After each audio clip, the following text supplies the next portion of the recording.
ಸ್ನೇಹಿತರೆ, ಈಗ ನಾಳೆ ಭಾದ್ರಪದ ಮಾಸದ ಹುಣ್ಣಿಮೆ ದಿವಸ ಆಚರಣೆ ಮಾಡುವಂಥ ಉಮಾಮಹೇಶ್ವರ ವ್ರತವನ್ನು ತಿಳಿಸ್ಕೊಡ್ತೀನಂತ. ಭಾದ್ರಪದ ಮಾಸದ ಶುಕ್ಲ ಪಕ್ಷದ ಹುಣ್ಣಿಮೆಯನ್ನು ಅನಂತನ ಹುಣ್ಣಿಮೆ ಅಂತ ಹೇಳಿ ಆಚರಣೆಯನ್ನು ಮಾಡ್ತಾರೆ. ಆದರೆ ಈ ದಿವಸ ವಿಶೇಷವಾಗಿ ನಾವು ಶಿವ ಪಾರ್ವತಿಯರನ್ನು ಪೂಜೆಯನ್ನು ಮಾಡೋದ್ರಿಂದ ಮನೆಯಲ್ಲಿ ಎಂತಹ ಕಷ್ಟಗಳಿದ್ರೂ ಕೂಡ ಕಳೀತದ ಅಂಥೇಳಿ ನಮ್ಮ ಪೂರ್ವಜರು ಈ ಒಂದು ವ್ರತ ಆಚರಣೆಯನ್ನು ತಿಳಿಸ್ಕೊಡ್ತಾರೆ. ಅದನ್ನು ನಾನು ವ್ರತ ಯಾವ ರೀತಿ ಅದನ್ನು ಪೂರ್ಣ ವಿವರವಾಗಿ ತಿಳಿಸ್ಕೊಡ್ತೀನಿ. ಸಂಕಷ್ಟಗಳು ದೂರ ಆಗ್ತದ, ಮನೆಯಲ್ಲಿ ದಾಂಪತ್ಯಗಳು ಚೆನ್ನಾಗಿರ್ತದ. ಅಷ್ಟೇ ಅಲ್ಲ, ಯಾರಿಗೆ ಮದುವೆ ಆಗಿಲ್ಲ ಅವರು ಕೂಡ ಮಾಡ್ರಿ, ಯಾರು ಬೇಕಾದರೂ ಈ ವ್ರತವನ್ನು ಆಚರಣೆ ಮಾಡ್ಬೋದು. ವಿಶೇಷವಾಗಿ ವ್ರತದಲ್ಲಿ ಹೇಳ್ತಾರೆ, ಈ ವ್ರತವನ್ನು ನಾಳೆ ಆಚರಣೆಯನ್ನು ಮಾಡಿ ಹುಣ್ಣಿಮೆಯ ದಿವಸ ಶಿವ ಪಾರ್ವತಿಯರನ್ನು, ಭಾದ್ರಪದ ಮಾಸದ ಹುಣ್ಣಿಮೆಯ ದಿವಸ ಅನನ್ಯವಾಗಿರುವಂಥ ಶಿವ ಪಾರ್ವತಿಯರ ಒಂದು ಫೋಟೋ ಇಟ್ಟು ಪೂಜೆಯನ್ನು ಮಾಡಿರಿ, ಸರ್ವ ಸೌಭಾಗ್ಯಗಳು ಸಿದ್ಧಿಯಾಗ್ತದ ಅಂಥೇಳಿ ಈ ವ್ರತದಲ್ಲಿ ಹೇಳ್ತಾರೆ. ನಿರ್ಮಲ ಮನಸ್ಸಿನಿಂದ ಆರಾಧಿಸುವವರೆಗೆ ಎಲ್ಲ ದುಃಖಗಳಿಂದ ವಿಮುಕ್ತಿ ದೊರಕ್ತದೆ. ಅದಕ್ಕಾಗಿ ನಾಳೆ ದಿವಸ ವಿಶೇಷವಾಗಿ ಭಾದ್ರಪದ ಮಾಸದ ಶುಕ್ಲ ಪಕ್ಷದ ಹುಣ್ಣಿಮೆಯ ದಿವಸ ಉಮಾಮಹೇಶ್ವರ ವ್ರತವನ್ನು ಆಚರಣೆಯನ್ನು ಮಾಡಿದರೆ ಇಷ್ಟಾರ್ಥಗಳು ಬೇಗ ಸಿದ್ಧಿ ಆಗ್ತದೆ ಅಂತ ಹೇಳಿ ಅದಕ್ಕೆ ಒಂದು ಸುಂದರವಾದ ಕಥೆ ಅದ. ಕಥೆನೂ ಹೇಳ್ತೀನಿ, ಜೊತೆಗೆ ಯಾವ ರೀತಿ ಆಚರಣೆಯನ್ನು ಮಾಡಬೇಕು ಪೂರ್ಣ ವಿವರವಾಗಿ ತಿಳಿಸಿ ಕೊಡ್ತಾ ಹೋಗ್ತೇನೆ. ಈ ಒಂದು ಆಚರಣೆಯನ್ನು ನಾಳೆ ಭಾದ್ರಪದ ಹುಣ್ಣಿಮೆಯ ದಿವಸ ಆಚರಣೆಯನ್ನು ಮಾಡೋದ್ರಿಗೆ ಸಂತಾನ ಇಲ್ಲದವರು ಸಹ ನೀವು ಸಂಕಲ್ಪವನ್ನು ಮಾಡಿಕೊಂಡ್ರೆ ಸಂತಾನ ಪ್ರಾಪ್ತಿ ಆಗ್ತದೆ. ಯಾರಿಗೆ ಮದುವೆ ಆಗಿಲ್ಲ ಅವರು ಮದುವೆಗೋಸ್ಕರ ಸಂಕಲ್ಪವನ್ನು ಮಾಡಿಕೊಂಡ್ರೆ ಬೇಗ ಮದುವೆ ಅಂದರೆ ವಿವಾಹ ಯೋಗ ಪ್ರಾಪ್ತಿ ಆಗ್ತದೆ. ಇನ್ನು ಯಾರ ಮನೆಯಲ್ಲಿ ದಾಂಪತ್ಯದಿಂದ ಅಂದರೆ ಪತಿ ಪತ್ನಿಯರು ಯಾವಾಗಲೂ ಜಗಳಾಡ್ಕೋತಾ ಇರ್ತೇವೆ ಅನ್ನೋರಾದರೆ ಆ ಒಂದು ಪತಿ ಪತ್ನಿಯರ ನಡುವೆ ಅನನ್ಯತೆಗಾಗಿ ಸಂಕಲ್ಪ ಮಾಡಿದರೆ ಅದು ಕೂಡ ಪ್ರಾಪ್ತಿ ಆಗ್ತದೆ. ಇನ್ನು ಈ ವ್ರತದಲ್ಲಿ ಇನ್ನೂ ಒಂದು ವಿಷಯ ಹೇಳ್ತಾರೆ, ಅಂದರೆ ಯಾರು ಪತಿಯನ್ನು ಕಳೆದುಕೊಂಡವರಿದ್ದೀರಿ ಅವರು ಕೂಡ ಈ ವ್ರತವನ್ನು ಆಚರಣೆಯನ್ನು ಮಾಡೋದ್ರಿಂದ ಮುಂದಿನ ಜನ್ಮದಲ್ಲಿ ಒಳ್ಳೆಯ ಪತಿಯ ಆಯುಷ್ಯ ಯೋಗ ಕೂಡ ದೊರಕ್ತದೆ ಅಂಥೇಳಿ. ಯಾರು ಪತ್ನಿಯನ್ನು ಕಳ್ಕೊಂಡಿರಿ ಅವರು ಕೂಡ ಮುಂದಿನ ಜನ್ಮದಲ್ಲಿ ಪತಿ ಪತ್ನಿಯರು ಅನನ್ಯ ರೀತಿಯಿಂದ ಇರುವಂತೆ ಅನುಗ್ರಹ ಸಿಗ್ತದೆ, ಅವರು ಕೂಡ ಈ ವ್ರತವನ್ನು ಮಾಡಬಹುದು. ಈ ವ್ರತವನ್ನು ಮಾಡೋದ್ರಿಂದ ಮಕ್ಕಳ ಆಯು ಆರೋಗ್ಯ ಕೂಡ ಒಳ್ಳೆಯದಾಗ್ತದೆ. ಮಕ್ಕಳ ಹೆಸರಲ್ಲಿ ಮಕ್ಕಳಿಗೆ ಆಯು ಆರೋಗ್ಯ ದೊರಕಲಿ ಅಂತ ಬೇಡಿಕೊಂಡು ಆ ರೀತಿಯಾಗಿ ಕೂಡ ಈ ವ್ರತವನ್ನು ಆಚರಣೆಯನ್ನು ಮಾಡಬಹುದು. ನೀವು ಮನದಲ್ಲಿ ಯಾವ ರೀತಿ ಸಂಕಲ್ಪವನ್ನು ಮಾಡಿಕೊಂಡು ಆಚರಣೆಯನ್ನು ಮಾಡ್ತೀರೋ ಅದೇ ರೀತಿಯಾಗಿ ನಿಮಗೆ ಫಲಗಳು ದೊರಕ್ತದೆ.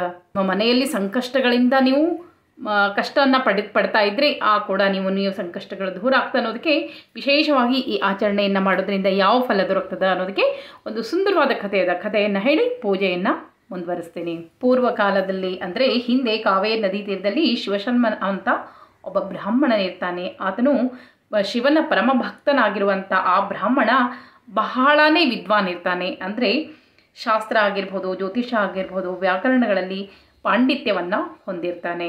ಅಪಾರವಾಗಿರುವಂಥ ಪ್ರಸಿದ್ಧಿಯನ್ನು ಪಡೆದಂಥ ಶಿವಶರ್ಮ ಆತನ ಹೆಂಡತಿ ಸುಮತಿ, ಇವರಿಗೆ 2 ಮಕ್ಕಳಿರ್ತಾರೆ, ಹೆಣ್ಣು ಮಕ್ಕಳು. ಇಬ್ಬರಿಗೂ ಉತ್ತಮ ವರನೊಂದಿಗೆ ವಿವಾಹವನ್ನು ಸರಿಯಾದ ಸಮಯದಲ್ಲಿ ಮಾಡಿಕೊಟ್ಟಿರ್ತಾನೆ. ಇದೆಲ್ಲವೂ ಶ್ರೀ ಶಿವನ ಒಂದು ಪರಮ ಅನುಗ್ರಹ ಅಂತಲೇ ತಿಳ್ಕೊಂಡಿರ್ತಾನೆ.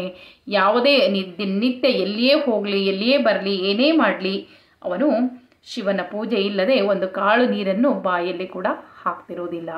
ಆತನ ಹೆಂಡತಿ ಸುಮತಿ ಕೂಡ ಶಿವನ ಪರಮ ಭಕ್ತಳಾಗಿರ್ತಾಳೆ. ಹೀಗಿರಬೇಕಾದ್ರೆ ಅಷ್ಟೇ ಅಲ್ಲ, ಅವರು ಪ್ರತಿನಿತ್ಯವಾಗಿ ಶಿವನಿಗೆ ನೈವೇದ್ಯವನ್ನು ಮಾಡುವಂಥ ಒಂದು ಪದ್ಧತಿಯನ್ನು ಇಟ್ಕೊಂಡು ಬಂದಿರ್ತಾರೆ. ಮನೆಗೆ ಯಾರೇ ಬರಲಿ ಅವರಿಗೆ ಹೊಟ್ಟೆ ತುಂಬ ಊಟಕ್ಕೆ ಹಾಕಿ ದಕ್ಷಿಣೆಯನ್ನು ಕೊಟ್ಟು ಕಳಿಸುವಂಥ ಪದ್ಧತಿಯನ್ನು ಮನೆಯಲ್ಲಿ ಮಾಡ್ತಾ ಇರ್ತಾರೆ. ಹೀಗಿರಬೇಕಾದ್ರೆ ಒಂದು ಸಲ ಶಿವಶರ್ಮನಿಗೆ ಯಾವುದೋ ಒಂದು ಕಣ್ಣಿನ ರೋಗ ಬರ್ತದೆ. ಕಣ್ಣಿನ ರೋಗ ಬಂದಿದ್ದೇ ತಡ ಸ್ವಲ್ಪವೇ ಅವನ ಕಣ್ಣಿನ ದೃಷ್ಟಿ ಕಡಿಮೆ ಆಗ್ತಾ ಹೋಗ್ಬಿಡ್ತದೆ. ಒಂದು ದಿವಸ ಪೂರ್ಣ ಕಣ್ಣು ಕಾಣಿಸ್ದೇ ಹೋಗ್ಬಿಡ್ತದೆ. ಹೀಗಿರಬೇಕಾದ್ರೆ ಆದರೂ ಕೂಡ ಅವನು ಎಂತಹ ಪರಿಸ್ಥಿತಿಯಲ್ಲೂ ಶಿವನ ಪೂಜೆಯನ್ನು ಬಿಟ್ಟಿರೋದೇ ಇಲ್ಲ. ಹೀಗಿರಬೇಕಾದ್ರೆ ಒಂದು ದಿವಸ ಶಿವನ ಪೂಜೆಯನ್ನು ಮುಗಿಸಿ ಹೊರಗೆ ಬರಬೇಕಾದ್ರೆ ಕಾಲಿಗೆ ಏನೋ ಬಡಿದು ಕಣ್ಣಿಗೆ ಕಾಣಲಾರ್ದೆ ಒಂದು ಯಾವುದೋ ವಸ್ತುವಿನ ಮೇಲೆ ಕಾಲನ್ನು ಇಟ್ಟು ಬಿದ್ದುಬಿಡ್ತಾನಂತೆ. ಆಗ ಬಿದ್ದಂಥ ಅವನಿಗೆ ಏಳಲಿಕ್ಕೆ ಆಗೋದಿಲ್ಲ, ಕಾಲುಗಳು ಮುರಿದ್ಬಿಟ್ಟಿರ್ತದೆ. ಈ ರೀತಿಯಾಗಿ ಅವನಿಗೆ ನಡೆದಾಡಲಿಕ್ಕೂ ಬರೋಂಗಿಲ್ಲ, ಎದ್ದು ಕೂಡಲಿಕ್ಕೂ ಬರೋದಿಲ್ಲ. ಆ ಪರಿಸ್ಥಿತಿ ಅವನು ಬಂದುಬಿಡ್ತಾನೆ. ಇವನ್ನೆಲ್ಲ ನೋಡಿದಂಥ ಆತನ ಹೆಂಡತಿಗೆ ಬಹಳನೇ ಕಷ್ಟ ಶುರುವಾಗ್ಬಿಡ್ತದೆ. ಗಂಡ ಹಾಸಿಗೆಯನ್ನು ಹಿಡ್ದಿದ್ದನ್ನು ನೋಡಿ ಆಕೆ ಪರಮೇಶ್ವರನ ಹತ್ತಿರ ಹೋಗಿ, ಅಂದರೆ ತಾನು ಮಾಡುವ ಪೂಜೆ ಹತ್ತಿರ ಹೋಗಿ ಹೇಳ್ತಾಳಂತೆ, ಹೇ ಪರಮೇಶ್ವರ, ನನ್ನನ್ನು ಇಷ್ಟು ಯಾಕೆ ನೀನು ಪರೀಕ್ಷೆಯನ್ನು ಮಾಡ್ತಾ ಇದ್ದೀರಿ, ಇಷ್ಟು ಕಷ್ಟಗಳು ಯಾಕಾಗಿ ಬಂತು, ನಾವು ಯಾವ ತಪ್ಪುಗಳನ್ನೂ ಮಾಡಿಲ್ಲ, ಏನಿ ನನಗೆ ಪ್ರಾರಬ್ಧ ಕರ್ಮ ಬಂತು, ಪರಮೇಶ್ವರ ನನ್ನ ದಾರಿ ತೋರಿಸು ಅಂತ ದೈನ್ಯದಿಂದ ಆಕೆ ಪ್ರಾರ್ಥನೆಯನ್ನು ಮಾಡ್ಕೊಳ್ಳಿಕ್ಕೆ ಶುರು ಮಾಡ್ತಾಳೆ. ಮನುಷ್ಯ ಅಂದಮೇಲೆ ಎಂತಹ ಮನುಷ್ಯನಿಗೂ ಕಷ್ಟಗಳು ತಪ್ಪಿದ್ದಲ್ಲ. ಎಷ್ಟೇ ಭಕ್ತನಾದರೂ ಕೂಡ ಆತನಿಗೆ ಪೂರ್ವ ಜನ್ಮದ ಅರ್ಚಿತ ಕರ್ಮ ಇರ್ತದಲ್ಲ, ಅದು ಬಂದೇ ತೀರ್ತದಂತ ಹೇಳ್ತೇವಲ್ಲ. ಈ ರೀತಿಯಾಗಿ ಶಿವಶರ್ಮನಿಗೂ ಕೂಡ ಪ್ರಾರಬ್ಧ ಕರ್ಮದಿಂದ ಈ ರೀತಿ ಆಗಿರ್ತದೆ. ಎಷ್ಟು ವೈದ್ಯರನ್ನು ಬಂದು ನೋಡಿದ್ರು, ಎಷ್ಟೇ ಅವರು ಮದ್ದು ಮಾಡಿದರೂ ಕೂಡ ಅವನ ರೋಗ ಗುಣ ಆಗೋದಿಲ್ಲ.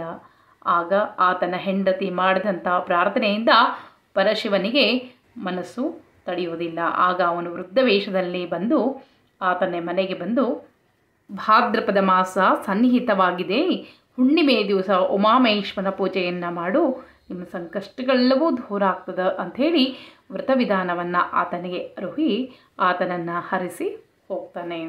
ಮುಂದೆ ಅವನ ಹೆಂಡತಿ ಸುಮತಿ ಈ ವ್ರತ ಆಚರಣೆಯನ್ನು ಮಾಡಿ ಆತನನ್ನು ರೋಗದಿಂದ ಮುಕ್ತನನ್ನಾಗಿ ಮಾಡ್ತಾಳಂತೆ.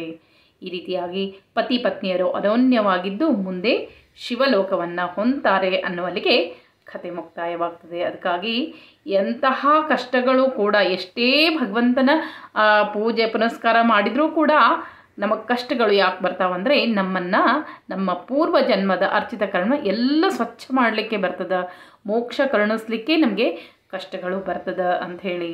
ಈ ರೀತಿ ಶಿವಶರ್ಮನಿಗೆ ಕಷ್ಟಗಳು ಬಂದಿದ್ದೇ ಶಿವನು ಅವ್ರ ಮನೆಗೆ ವೃದ್ಧ ರೂಪದಿಂದ ಬರುವಂತಾಯಿತು. ಅದಕ್ಕಾಗಿ ಕಷ್ಟಗಳು ಬರ್ತಾವಂದರೆ ಅದ್ರ ಹಿಂದೆ ಏನೋ ಒಳ್ಳೆಯದೇ ಇರ್ತದೆ ಅಂತಲೇ ಅರ್ಥ ಮಾಡ್ಕೊಳ್ಬೇಕು. ಈ ರೀತಿಯಾಗಿ ಉಮಾಮಹೇಶ್ವರ ವ್ರತವನ್ನು ಆಚರಣೆ ಮಾಡಿದ್ರಿಂದ ಅವರ ಸಂಕಷ್ಟಗಳೆಲ್ಲವೂ ದೂರ ಆದ ರೀತಿ ನಿಮಗೂ ಕೂಡ ನಾಳೆ ದಿವಸ ವಿಶೇಷವಾಗಿ ಉಮಾಮಹೇಶ್ವರ ವ್ರತ ಆಚರಣೆಯನ್ನು ಮಾಡಿರಿ, ಹೇಳ್ಕೊಡ್ತೀನಿ ಯಾವ ರೀತಿ ಅಂಥೇಳಿ. ಈ ರೀತಿಯಾಗಿ ಒಂದು ಮಣೆಯನ್ನು ಹಾಕಿ ಬೆಳಗ್ಗೆ ಬೇಗ ತಲೆ ಮೇಲೆ ಸ್ನಾನ ಮಾಡ್ಬೋದು ಅಥವಾ ಹೆಗಲ ಮೇಲೆ ಸ್ನಾನವನ್ನು ಮಾಡಿಕೊಂಡು ಈ ರೀತಿಯಾಗಿ ಮಣೆಯನ್ನು ಹಾಕಿ ರಂಗವಲ್ಲಿಯನ್ನು ಹಾಕಿ ಶಿವ ಪಾರ್ವತಿ ಇರುವಂಥ ಫೋಟೋವನ್ನು ಇಡಬೇಕು. ನಿಮ್ಮ ಮನೆಯಲ್ಲಿ ಫೋಟೋ ಇದ್ದರೆ ಫೋಟೋ ಇಡ್ರಿ, ಇಲ್ಲಾಂದರೆ ಮೂರ್ತಿ ಇದ್ದರೆ ಮೂರ್ತಿ ಸಹ ಇಟ್ಟು ಪೂಜೆಯನ್ನು ಮಾಡಬೇಕು. ಶಿವ ಪಾರ್ವತಿ ಫೋಟೋ ಇಲ್ಲ ಅನ್ನಬಾರ್ದು, ಯಾಕಂದರೆ ಮನೆಯಲ್ಲಿ ಶಿವಪಾರ್ವತಿ ಇರುವಂಥ ಫೋಟೋ ಇರಬೇಕು. ಪ್ರತಿನಿತ್ಯವಾಗಿ ಶಿವಪಾರ್ವತಿಯರ ಮುಖವನ್ನು ನಾವು ನೋಡ್ತಾ ಇರಬೇಕು. ಮನೆಯಲ್ಲಿ ದಾಂಪತ್ಯ ಚಂದ ಇರ್ತದಂತ. ಅದಕ್ಕಾಗಿ ಈ ರೀತಿ ಶಿವಪಾರ್ವತಿಯರ ಫೋಟೋವನ್ನು ಇಟ್ಟು ಅಲ್ಲಿ ನಿಮ್ಮ ಮನೆಯಲ್ಲಿ ಒಂದು ಸಣ್ಣ ಗಣಪತಿ ಇದ್ದರೆ ಗಣಪತಿಯನ್ನು ಕೂಡ ಇಡ್ರಿ, ಇಲ್ಲದಿದ್ದರೆ ಅಡಿಕೆ ಬೆಟ್ಟವನ್ನು ಇಡ್ಬೋದು. ಈ ರೀತಿಯಾಗಿ ಒಂದು ಶಿವಪಾರ್ವತಿಯರ ಫೋಟೋವನ್ನು ಇಟ್ಟು ದೀಪವನ್ನು, ಒಂದು ದೀಪ ಹಚ್ಚಿರಿ ಸಾಕು ಅಥವಾ 2 ದೀಪ ಹಚ್ಚಿರಿ ಸಾಕು. ಈ ರೀತಿಯಾಗಿ ದೀಪವನ್ನು ಹಚ್ಚಿಟ್ಟು ಮೊದಲು ಸಂಕಲ್ಪವನ್ನು ಮಾಡ್ಕೊಳ್ಬೇಕು. ಸಂಕಲ್ಪ ಏನು ಅಂತ ನಾನು ಹೇಳ್ತೀನಿ. ಕೈಯಲ್ಲಿ ಅಕ್ಷತೆ ತಾಂಬೂಲವನ್ನು ಹಿಡ್ರಿ, ನಾನು ಸಂಕಲ್ಪವನ್ನು ಹೇಳ್ತೇನೆ. ನಾಳೆ ವಿಶೇಷ ಅಂದರೆ ಉತ್ತರ ಭಾದ್ರಪದ ನಕ್ಷತ್ರದ ಭೃಗುವಾಸರಾದ ಜೊತೆಗೆ ವೃದ್ಧಿ ಯೋಗ ಅದ. ಈ ರೀತಿ ವಿಶೇಷವಾಗಿರುವಂಥ ನಾಳೆ ದಿನ ಏವಂ ಗುಣ ವಿಶಿಷ್ಟಾಯಾಂ ಶುಭ ಪುಣ್ಯತಿಥೌ ಮಮ ಆತ್ಮನಃ ಚತುರ್ವಿಧ ಪುರುಷಾರ್ಥ ಸಿದ್ಧ್ಯರ್ಥಂ ಮಮ ಅಪೇಕ್ಷಿತ ಫಲಪ್ರಾಪ್ತೇ ಸ್ತ್ರೀ ಕುಮಾರಿ ಅಖಂಡ ಸೌಭಾಗ್ಯಾದಿ ಸಕಲ ಸರ್ವದಾ ಮನೋರ್ಥ ಸಿದ್ಧೇ ಉಮಾಮಹೇಶ್ವರ ವ್ರತಾಂಗತ್ವೇನ ಶ್ರೀ ಪಾರ್ವತಿ ಪರಮೇಶ್ವರ ಪ್ರತ್ಯರ್ಥಂ ಯಥಾಶಕ್ತಿ ಯಥಾ ಜ್ಞಾನೇನ ಯಥಾ ಮಿಲಿತೋಪಚಾರ ದ್ರವ್ಯೈಃ ಶ್ರೀ ಉಮಾಮಹೇಶ್ವರ ದೇವತಾ ಪೂಜನಂಚ ಕರಿಷ್ಯೆ. ತಥಾ ಚ ಆಸನಾದಿ ಕಲಶಾರಾಧನಂ ಅದೋ ನಿರ್ವಿಘ್ನತಾ ಸಿದ್ಧ್ಯರ್ಥಂ ಮಹಾಗಣಪತಿ ಪೂಜನಂಚ ಕರಿಷ್ಯೆ ಅಂಥೇಳಿ ಸಂಕಲ್ಪವನ್ನು ಮಾಡಿಕೊಂಡು ವಕ್ರತುಂಡ ಮಹಾಕಾಯ ಕೋಟಿ ಸೂರ್ಯ ಸಮಪ್ರಭ ನಿರ್ವಿಘ್ನಂ ಕುರ್ಮೇ ದೇವ ಸರ್ವಕಾರೇಶು ಸರ್ವದಾ ಅಂಥೇಳಿ ಗಣಪತಿಯನ್ನು ನಮಸ್ಕಾರ ಮಾಡಿ ಅವನಿಗೂ ಕೂಡ ಎಲ್ಲ ಪೂಜೆಯನ್ನು ಮಾಡಬೇಕು. ನಂತರ ಶಿವ ಪಾರ್ವತಿಯ ಧ್ಯಾನವನ್ನು ಮಾಡ್ಕೊಳ್ಬೇಕು. ಕೈ ಮುಗಿದು ಹೇಳಬೇಕು, ಶಂಭೋ ಪ್ರಸೀದ ದೇವೇಶ ಸರ್ವಲೋಕೇಶ್ವರ ಪ್ರಭೋ ತವ ರೂಪ ಪ್ರಧಾನೇನ ಮಮ ಸಂತು ಮನೋರಥ ಅಂತೇಳಿ ನಂತರ ಗೌರಿಯನ್ನು ಧ್ಯಾನ ಮಾಡ್ಕೊಳ್ಬೇಕು. ಯಾಕಂದರೆ ಶಿವನಿಗೆ ಮಾತ್ರ ಧ್ಯಾನ ಇರೋದಿಲ್ಲ, ಗೌರಿಗೂ ಮಾಡಬೇಕು. ಪ್ರತಿಮಾಯಾಂ ಹಿರಣ್ಮಯ್ಯಾಂ ಮೇಹಿ ಪರ್ವತ ಕನ್ಯಕೆ ನಮಸ್ಯಾಮಿ ಪಾದಾಬ್ಜಿಂತೆ ಪ್ರಮರ್ಥ ಪ್ರತಿಪತ್ತಯೇ ಅಂಥೇಳಿ ಆಕೆಗೂ ನಮಸ್ಕಾರ ಮಾಡಿಕೊಂಡು ನಂತರ ಶ್ರೀ ಉಮಾಮಹೇಶ್ವರ ತಾಭ್ಯನ್ ಮಹಾ ಆಹ್ವಾನಾರ್ಥೆ ಅಕ್ಷಾಂ ಸಮರ್ಪಯಾಮಿ, ಆಸನಾರ್ಥೆ ಅಕ್ಷಾಂ ಸಮರ್ಪಯಾಮಿ, ಪಾದಯೋ ಪಾದ್ಯಂ ಸಮರ್ಪಯಾಮಿ ಅಂಥೇಳಿ ನೀವು ಇಟ್ಟಿರುವಂಥ ಕಲಶವನ್ನು ಕೂಡ ಪೂಜೆಯನ್ನು ಮಾಡ್ಕೊಳ್ಬೇಕು. ಅಲ್ಲಿ ಇಟ್ಟಿರುವಂಥ ದೀಪವನ್ನು ಸಹ ಪೂಜೆಯನ್ನು ಮಾಡ್ಕೊಳ್ಬೇಕು. ಈ ರೀತಿಯಾಗಿ ಕಲಶ ಪೂಜೆ ಎಲ್ಲವನ್ನು ಮಾಡಿಕೊಂಡು ಪಾದಯೋ ಪಾದ್ಯಂ ಸಮರ್ಪಯಾಮಿ, ಹಸ್ತೋರ್ಗಮುಖೆ ಆಚಮನ್ಯಂ ಸಮರ್ಪಯಾಮಿ, ಸ್ನಾನಂ ಸಮರ್ಪಯಾಮಿ ಅಂಥೇಳಿ ನಂತರ ಗೆಜ್ಜೆ ವಸ್ತ್ರ 20+2 ಗೆಜ್ಜೆ ವಸ್ತ್ರವನ್ನು ಇರಿಸಬೇಕು. ನಂತರ ಅವರಿಗೆ ಎಲ್ಲ ತರಹದ ಹೂ ಮಾಲೆ ಎಲ್ಲ ಇರಿಸಬೇಕು. ಇಲ್ಲಿ ಶಿವನ ಅಷ್ಟೋತ್ತರವನ್ನು ಹೇಳ್ಕೊಡ್ತೇನೆ ನಾನು. ಶಿವನ ಅಷ್ಟೋತ್ತರವನ್ನು ಹೇಳಬೇಕು, ಜೊತೆಗೆ ಪಾರ್ವತಿ ಅಷ್ಟೋತ್ತರ ಕೂಡ ಹೇಳಬೇಕು. ಯಾಕಂದರೆ ಇಲ್ಲಿ ಶಿವ ಪಾರ್ವತಿಯರು ಇಬ್ಬರನ್ನು ಉಮಾಮಹೇಶ್ವರನ ಪೂಜೆ ಮಾಡ್ತಾ ಇರೋದ್ರಿಂದ ಒಬ್ಬರದೇ ಹೇಳಿದರೆ ನಡೆಯೋದಿಲ್ಲ. ಅದಕ್ಕಾಗಿ ಶಿವ ಅಷ್ಟೋತ್ತರ ಸಹಿತ ಪಾರ್ವತಿ ಅಷ್ಟೋತ್ತರವನ್ನು ವಿಡಿಯೋ ಕೆಳಗೆ ಹಾಕಿರ್ತೇನಂತ ಅವನು ಹೇಳ್ತಾ ಹೂಗಳನ್ನು ಏರಿಸಬೇಕು, ಅಕ್ಷತೆಯನ್ನು ಹಾಕಬೇಕು. ನಂತರ ಧೂಪ ದೀಪವನ್ನು ಮಾಡಿ ಅಡುಗೆ ನೈವೇದ್ಯ ಅನ್ನ ಪಾಯಸ ನೈವೇದ್ಯ ಮಾಡಿದರೆ ಅನ್ನ ಪಾಯಸ ನೈವೇದ್ಯ ಮಾಡಬೇಕು, ಇಲ್ಲದಿದ್ದರೆ ಸತ್ಯನಾರಾಯಣ ಪ್ರಸಾದವನ್ನು ಮಾಡಬೇಕು, ಇಲ್ಲಾಂದರೆ ಹಾಲು ಸಕ್ಕರೆ ಹಣ್ಣನ್ನು ಸಹ ನೈವೇದ್ಯ ಮಾಡಬೇಕು. ನಾಳೆ ವಿಶೇಷ ಆಗಿ ಅಂದರೆ ಹುಣ್ಣಿಮೆ ಕೂಡ ಇರ್ತದೆ. ಇದರ ಜೊತೆ ನೀವು ಸತ್ಯನಾರಾಯಣ ಪೂಜೆಯನ್ನು ಸಹ ಸಪ್ರೇಟಾಗಿ ಇಟ್ಟು ಸಂಕಲ್ಪ ಬೇರೆ ಬೇರೆ ಮಾಡಿ ಪೂಜೆಯನ್ನು ಸಹ ಮಾಡ್ಬೋದು. ಒಂದೇ ಮಂಟಪದಲ್ಲಿ ಬೇರೆ ಬೇರೆ ಒಂದು ಕಡೆ ಲಕ್ಷ್ಮೀ ನಾರಾಯಣ ಫೋಟೋ ಇಡಬೇಕು, ಒಂದು ಕಡೆ ಗೌರಿ ಮತ್ತು ಶಿವನ ಫೋಟೋ ಇಡಬೇಕು. ಈ ರೀತಿಯಾಗಿ ಇಟ್ಟು ಸಹ ನೀವು ಬೇರೆ ಬೇರೆ ಸಂಕಲ್ಪ ಮಾಡಿ ಪೂಜೆಯನ್ನು ಸಹ ಮಾಡ್ಬೋದು. ಇನ್ನು ಕೆಲವರು ಏನು ತಿಳ್ಕೊಂಡಿರಿ ಅಂದರೆ ನಾಳೆಯ ಹುಣ್ಣಿಮೆ ಅಷ್ಟೊಂದು ಒಳ್ಳೆಯ ಹುಣ್ಣಿಮೆ ಅಲ್ಲ, ಸತ್ಯನಾರಾಯಣ ಪೂಜೆಯನ್ನು ಮಾಡಬಾರ್ದು, ಈ ರೀತಿಯಾಗಿ ಜೋಕುಮಾರನ ಹುಣ್ಣಿಮೆ ಈ ರೀತಿಯಾಗಿ ಮಾತಾಡ್ತೀರಿ. ಆದರೆ ನಾಳೆಯ ಹುಣ್ಣಿಮೆ ವಿಶೇಷವಾದ ಹುಣ್ಣಿಮೆ. ಈ ಒಂದು ಚಾತುರ್ಮಾಸ ಅನ್ನೋದು ಏನಿದೆಲ್ಲ ಅದೆಲ್ಲವೂ ಒಳ್ಳೆಯದೇ. 4 ತಿಂಗಳು ಕೂಡ ಒಂದು ವಿಶೇಷವಾದ ಯೋಗಗಳಲ್ಲಿ ಹಬ್ಬಗಳು ಬರ್ತವೆ. ಅದರಲ್ಲೂ ನಾಳೆ ಉತ್ತರ ಭಾದ್ರಪದ ನಕ್ಷತ್ರ ಅದ, ಶುಕ್ರವಾರ ಅದ, ಜೊತೆಗೆ ವೃದ್ಧಿ ಯೋಗ, ಚಂದ್ರ ಕೂಡ ಗುರುವಿನ ರಾಶಿಯಾದಂಥ ಮೀನರಾಶಿಯಲ್ಲಿ ಸ್ಥಿತನಿದ್ದಾನೆ. ಈ ರೀತಿಯಾಗಿರುವಂಥ ನಾಳೆ ಹುಣ್ಣಿಮೆ ಇದು ವಿಶೇಷ ಯೋಗವನ್ನು ಕೂಡ ತಂದದ. ಅದಕ್ಕಾಗಿ ನಾಳೆ ಹುಣ್ಣಿಮೆ ಕೆಟ್ಟದ್ದಲ್ಲ. ನಂತರ ಧೂಪ ದೀಪ ನೈವೇದ್ಯವನ್ನು ಮಾಡಿ ಆರತಿಯನ್ನು ಮಾಡಿ ಮಾರನೇ ದಿವಸ ನೀವು ವಿಸರ್ಜನೆಯನ್ನು ಮಾಡ್ಬೋದು. ಕೆಲವರು ಪಕ್ಷಮಾಸ ಬಂದುಬಿಡ್ತದೆ ಅಂಥೇಳಿ ಯೋಚನೆ ಮಾಡ್ತೀರಿ. ಪಕ್ಷಮಾಸಕ್ಕೂ ಇದಕ್ಕೂ ಈ ಒಂದು ವ್ರತ ಮಾಡೋದೇ ಬೇರೆ, ಪಕ್ಷಮಾಸವೇ ಅದರದ್ದೇ ಬೇರೆ ಇರ್ತದೆ. ಅದಕ್ಕಾಗಿ ಪಕ್ಷಮಾಸಕ್ಕೆ ಇದಕ್ಕೆ ಏನೂ ಸಂಬಂಧ ಇಲ್ಲ. ಯಾರ ಮನೆಯಲ್ಲಿ ಪಾಡ್ಯ ದಿವಸ ಪಕ್ಷ ಇರ್ತದೆ ಅಂದ್ರೆ ಪಾಡ್ಯತಿಥಿ ದಿವಸ ಮನೆಯಲ್ಲಿ ಶ್ರಾದ್ದ ಇರ್ತದೆ, ಅವರು ನಾಳೆ ರಾತ್ರಿನೇ ನೀವು ವಿಸರ್ಜನೆ ಮಾಡಬಹುದು. ಅಕಸ್ಮಾತ್ ಮನೆಯಲ್ಲಿ ಶ್ರಾದ್ದ ಇಲ್ಲ ಅಂದರೆ ನಾಡ್ದೆ ಅಕ್ಷತೆಯನ್ನು ಹಾಕಿ ವಿಸರ್ಜನೆ ಮಾಡಬಹುದು. ಈ ರೀತಿಯಾಗಿ ಪೂರ್ಣ ವಿವರವಾಗಿ ತಿಳಿಸ್ಕೊಟ್ಟೇನಿ. ನಾಳೆ ಒಂದು ವಿಶೇಷವಾಗಿ ಉಮಾಮಹೇಶ್ವರ ಸ್ತೋತ್ರ ಅದ, ಅದನ್ನು ಮುಂದಿನ ವಿಡಿಯೋದಲ್ಲಿ ಹೇಳ್ಕೊಡ್ತೀನಿ ಅಂತ ಮತ್ತೆ ಮುಂದಿನ ವಿಡಿಯೋದಲ್ಲಿ ಸಿಗ್ತೀನಿ. ನಮಸ್ಕಾರ. ವಿಶೇಷಾಯಾಂ ಶುಭ ಪುಣ್ಯತಿಥೌ ಮಮ ಆತ್ಮನಃ ಚತುರ್ವಿಧ ಪುರುಷಾರ್ಥ ಸಿದ್ಧ್ಯರ್ಥಂ ಮಮ ಅಪೇಕ್ಷಿತ ಫಲಪ್ರಾಪ್ತೇ ಸ್ತ್ರೀ ಕುಮಾರಿ ಅಖಂಡ ಸೌಭಾಗ್ಯಾದಿ ಸಕಲ ಸರ್ವದಾ ಮನೋರ್ಥ ಸಿದ್ಧೇ ಉಮಾಮಹೇಶ್ವರತಾಂಗತ್ವೇನ ಶ್ರೀ ಪಾರ್ವತಿ ಪರಮೇಶ್ವರ ಪ್ರತ್ಯರ್ಥಂ ಯಥಾಶಕ್ತಿ ಯಥಾ ಜ್ಞಾನೇನ ಯಥಾ ಮಿಲಿತೋಪಚಾರ ದ್ರವ್ಯೈಃ ಶ್ರೀ ಉಮಾಮಹೇಶ್ವರ ದೇವತಾ ಪೂಜನಂಚ ಕರಿಷ್ಯೆ. ತಥಾ ಚ ಆಸನಾದಿ ಕಲಶಾರಾಧನಂ ಅದೌ ನಿರ್ವಿಘ್ನತಾ ಸಿದ್ಧ್ಯರ್ಥಂ ಮಹಾಗಣಪತಿ ಪೂಜನಂಚ ಕರಿಷ್ಯೆ ಅಂಥೇಳಿ ಸಂಕಲ್ಪವನ್ನು ಮಾಡಿಕೊಂಡು ವಕ್ರತುಂಡ ಮಹಾಕಾಯ ಕೋಟಿ ಸೂರ್ಯಸಮಪ್ರಭ ನಿರ್ವಿಘ್ನಂ ಕುರ್ಮೇ ದೇವ ಸರ್ವಕಾರ್ಯೇಷು ಸರ್ವದಾ ಅಂಥೇಳಿ ಗಣಪತಿಯನ್ನು ನಮಸ್ಕಾರ ಮಾಡಿ ಅವನಿಗೂ ಕೂಡ ಎಲ್ಲ ಪೂಜೆಯನ್ನು ಮಾಡಬೇಕು. ನಂತರ ಶಿವ ಪಾರ್ವತಿಯ ಧ್ಯಾನವನ್ನು ಮಾಡ್ಕೊಳ್ಬೇಕು. ಕೈ ಮುಗಿದು ಹೇಳಬೇಕು, ಶಂಭೋ ಪ್ರಸೀದ ದೇವೇಶ ಸರ್ವಲೋಕೇಶ್ವರ ಪ್ರಭೋ ತವ ರೂಪ ಪ್ರಧಾನೇನ ಮಮ ಸಂತೋ ಮನೋರಥ ಅಂತೇಳಿ ನಂತರ ಗೌರಿಯನ್ನು ಧ್ಯಾನ ಮಾಡ್ಕೊಳ್ಬೇಕು. ಯಾಕಂದರೆ ಶಿವನಿಗೆ ಮಾತ್ರ ಧ್ಯಾನ ಇರೋದಿಲ್ಲ, ಗೌರಿಗೂ ಮಾಡಬೇಕು. ಪ್ರತಿಮಾಯಾಂ ಹಿರಣ್ಮಯ್ಯಾಂ ಮೇಹಿ ಪರ್ವತ ಕನ್ಯಕೆ ನಮಸ್ಯಾಮಿ ಪಾದಾಬ್ಜಿಂ ದೇ ಪ್ರಮರ್ಥ ಪ್ರತಿಪತ್ತಯೇ ಅಂಥೇಳಿ ಆಕೆಗೂ ನಮಸ್ಕಾರ ಮಾಡಿಕೊಂಡು ನಂತರ ಶ್ರೀ ಉಮಾಮಹೇಶ್ವರ ದೇವತಾಭ್ಯನ್ ಮಹಾ ಆಹ್ವಾನಾರ್ಥೆ ಕ್ಷಾಂ ಸಮರ್ಪಯಾಮಿ, ಆಸನಾರ್ಥೆ ಕ್ಷಾಂ ಸಮರ್ಪಯಾಮಿ, ಪಾದಯೋ ಪಾದ್ಯಂ ಸಮರ್ಪಯಾಮಿ ಅಂಥೇಳಿ ನೀವು ಇಟ್ಟಿರುವಂಥ ಕಲಶವನ್ನು ಕೂಡ ಪೂಜೆಯನ್ನು ಮಾಡ್ಕೊಳ್ಬೇಕು. ಅಲ್ಲಿ ಇಟ್ಟಿರುವಂಥ ದೀಪವನ್ನು ಸಹ ಪೂಜೆಯನ್ನು ಮಾಡ್ಕೊಳ್ಬೇಕು. ಈ ರೀತಿಯಾಗಿ ಕಲಶ ಪೂಜೆ ಎಲ್ಲವನ್ನು ಮಾಡಿಕೊಂಡು ಪಾದಯೋ ಪಾದ್ಯಂ ಸಮರ್ಪಯಾಮಿ, ಹಸ್ತೋರ್ಗಮುಖೆ ಆಚಮನ್ಯಂ ಸಮರ್ಪಯಾಮಿ, ಸ್ನಾನಂ ಸಮರ್ಪಯಾಮಿ ಅಂಥೇಳಿ ನಂತರ ಗೆಜ್ಜೆ ವಸ್ತ್ರ 20+2 ಗೆಜ್ಜೆ ವಸ್ತ್ರವನ್ನು ಇರಿಸಬೇಕು. ನಂತರ ಅವರಿಗೆ ಎಲ್ಲ ಥರದ ಹೂ ಮಾಲೆ ಎಲ್ಲ ಇರಿಸಬೇಕು. ಇಲ್ಲಿ ಶಿವನ ಅಷ್ಟೋತ್ತರವನ್ನು ಹೇಳ್ಕೊಡ್ತೇನೆ ನಾನು. ಶಿವನ ಅಷ್ಟೋತ್ತರವನ್ನು ಹೇಳಬೇಕು, ಜೊತೆಗೆ ಪಾರ್ವತಿ ಅಷ್ಟೋತ್ತರ ಕೂಡ ಹೇಳಬೇಕು. ಯಾಕಂದರೆ ಇಲ್ಲಿ ಶಿವ ಪಾರ್ವತಿಯರು ಇಬ್ಬರನ್ನು ಉಮಾಮಹೇಶ್ವರನ ಪೂಜೆ ಮಾಡ್ತಾ ಇರೋದ್ರಿಂದ ಒಬ್ಬರದೇ ಹೇಳಿದರೆ ನಡೆಯೋದಿಲ್ಲ. ಅದಕ್ಕಾಗಿ ಶಿವ ಅಷ್ಟೋತ್ತರ ಸಹಿತ ಪಾರ್ವತಿ ಅಷ್ಟೋತ್ತರವನ್ನು ವಿಡಿಯೋ ಕೆಳಗೆ ಹಾಕಿರ್ತೇನಂತ ಅವನು ಹೇಳ್ತಾ ಹೂಗಳನ್ನು ಏರಿಸಬೇಕು, ಅಕ್ಷತೆಯನ್ನು ಹಾಕಬೇಕು. ನಂತರ ಧೂಪ ದೀಪವನ್ನು ಮಾಡಿ ಅಡುಗೆ ನೈವೇದ್ಯ ಅನ್ನ ಪಾಯಸ ನೈವೇದ್ಯ ಮಾಡಿದರೆ ಅನ್ನ ಪಾಯಸ ನೈವೇದ್ಯ ಮಾಡಬೇಕು, ಇಲ್ಲದಿದ್ದರೆ ಸತ್ಯನಾರಾಯಣ ಪ್ರಸಾದವನ್ನು ಮಾಡಬೇಕು, ಇಲ್ಲಾಂದರೆ ಹಾಲು ಸಕ್ಕರೆ ಹಣ್ಣನ್ನು ಸಹ ನೈವೇದ್ಯ ಮಾಡಬೇಕು.